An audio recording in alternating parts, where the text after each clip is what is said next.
Something is happening within the NDC. Asiedu Nketsia versus Haruna Iddrisu.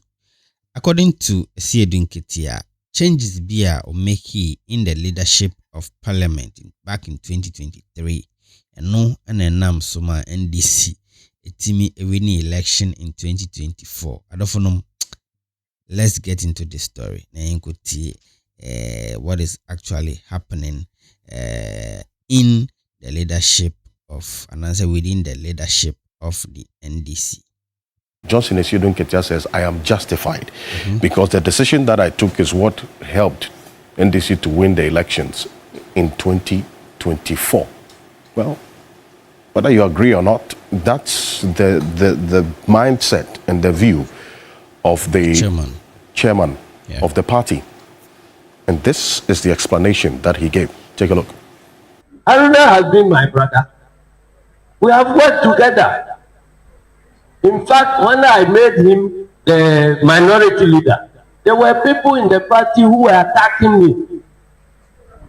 That he has made his friend and boy minority leader.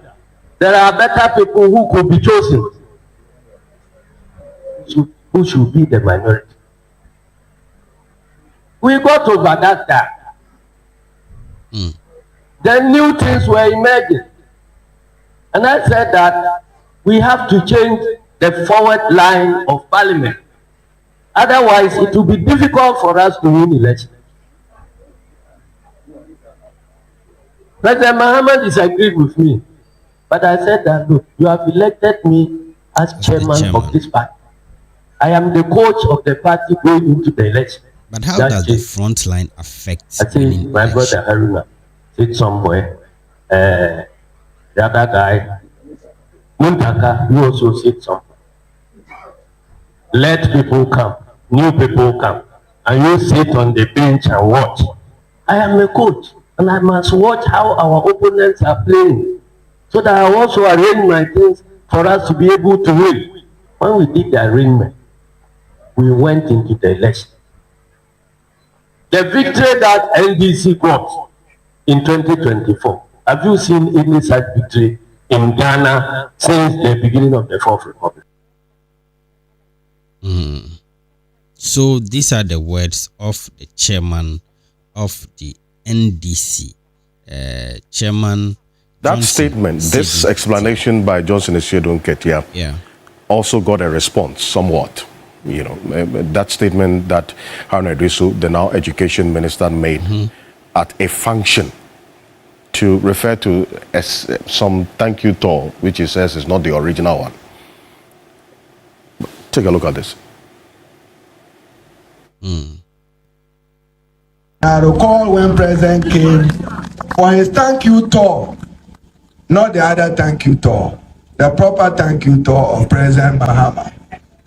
Proper thank you to President Mahama as President Flag Bearer. What cannot be said, because we can say it. A proper thank you of President Mahama, not the Ketty Razor one. Not the Ketty Razor one. Well, for the many who are watching how things are playing out now, a number of them, in fact, involved in at least two out of the many involved in that leadership change then, have found themselves in a poll that Musa Dankwa has been putting out, that according to him and information that he is speaking, these persons are nursing flag bearer ambitions. And so for the men who are watching things play out, they point to this leadership change as the root of some of the tensions we're seeing playing out today, with Dr. Kasela Tuforcing replacing Haruna Iddrisu as minority leader. Because at the time, the NDC wanted to respond to Dr. Mahmoud Bawumia, say with the economics and so on. And if you listen to Dr. Trendingghcelebs after the 2016 elections, says Dr. Mahmoud Bawumia was like an Achilles heel for the NDC going into that election. So they had to put up a potent response.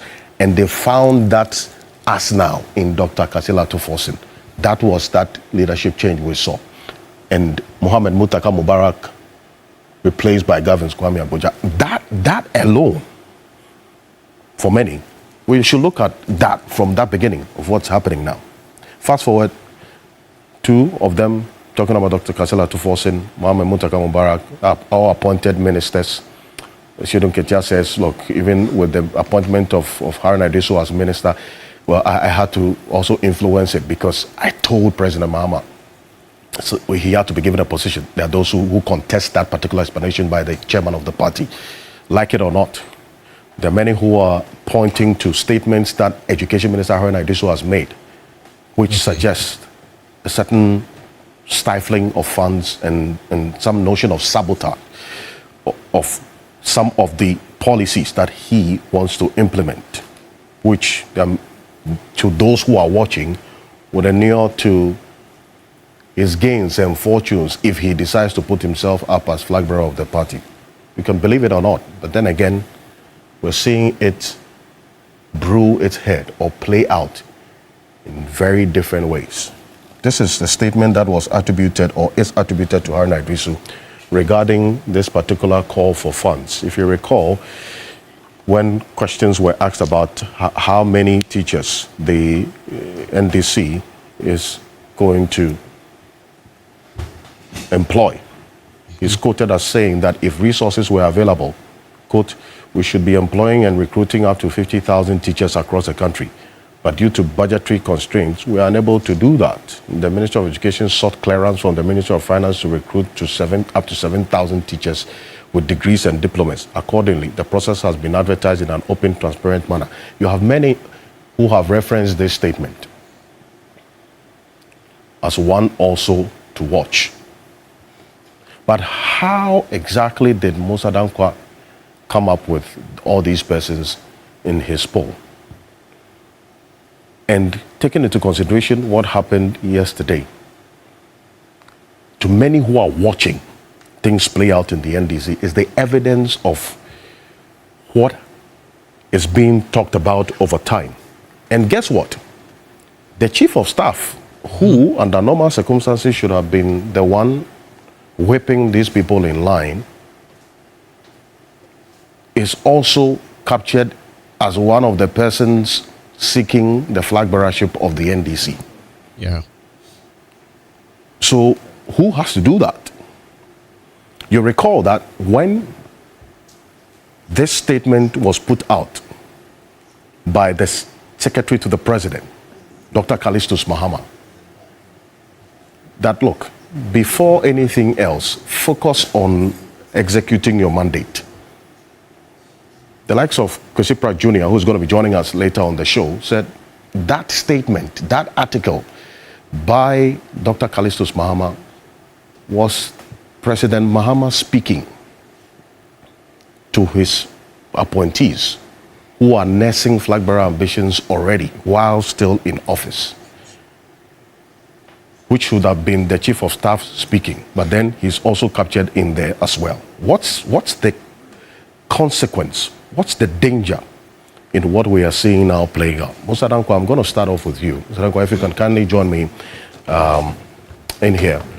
Thank you very much for joining us. The last time when we did this, I wanted to understand what exactly goes into your polls, and that's going to be an exercise we'll undertake. Forgive me, there's a little malfunction with the screen. We'll check it shortly. But welcome, it's good to have you. Good to be here again. I see. So, but why are you doing this? I mean, we are pointing to you as being the problem for what is happening in government now. Now, you've captured some people on the poll that you have been conducting. None of them has come out to publicly say that they want to be flag bearer of the NDC. So how did they appear on your poll? And why are you doing this? Why are you causing this confusion? So, I see you have interest in what Musa Dankwa is about to explain. If you want to watch this particular one, click here. Yes. Click here. Yeah. Click here. Yes, the video is there. Click it and watch. Bye.